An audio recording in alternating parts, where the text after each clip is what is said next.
Election day, just 48 hours away now, so we brought in political analyst Dave McKinney, former longtime Springfield bureau chief for the Chicago Sun-Times, to preview some of the major storylines unfolding here. Good morning to you, Dave. Good morning. Thanks for joining us. Yeah, all right, the biggest story, obviously, the governor's race. Both of these candidates, we're seeing them rallying for all the last-minute votes they can get throughout the state and here in the Chicago area.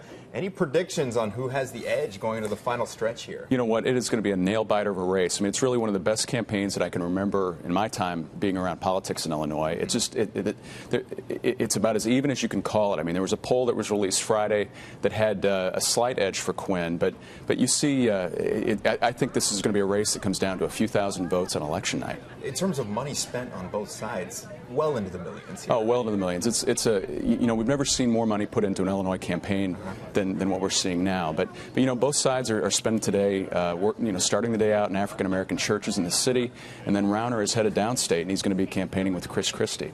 In other words, if you care, your vote really does count. Get out and vote in these last couple days. All right, another race going down to the wire, the one for state treasurer. This is between Republican Tom Cross and Democrat Mike Frericks. Explain to us why this one is so important.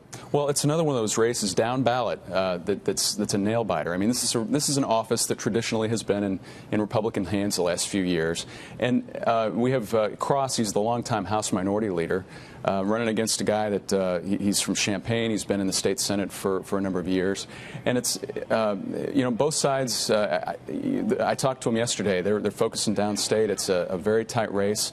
It's kind of an office that's a launching pad for bigger and better things. Kind of a stepping stone type thing? Yeah. All right, so that could be a kind of a groundwork layer for the future there. So right now, Republicans have this super minority in the House. Explain why that's important and the opportunity for Republicans that is in front of them right now. Well, I mean, there's very little chance that the Republicans, actually no chance, I would say, that the Republicans are going to overtake House Speaker Michael Madigan's majority in the House. 71 votes right now Madigan has. And what, it would be a big psychological victory if House Minority Leader Jim Durkin can pick off one of those seats and get below that threshold where, the Republicans then could block or they could sustain vetoes for Governor Rauner if Rauner wins. They could also have a hand in borrowing. I mean, it's a big psychological lift for them. So even though they're not getting the majority, it's a huge victory. Well, it would be a big psychological victory for them. And there's again another area where tons of money are going into that, into those races around the country, around the state rather.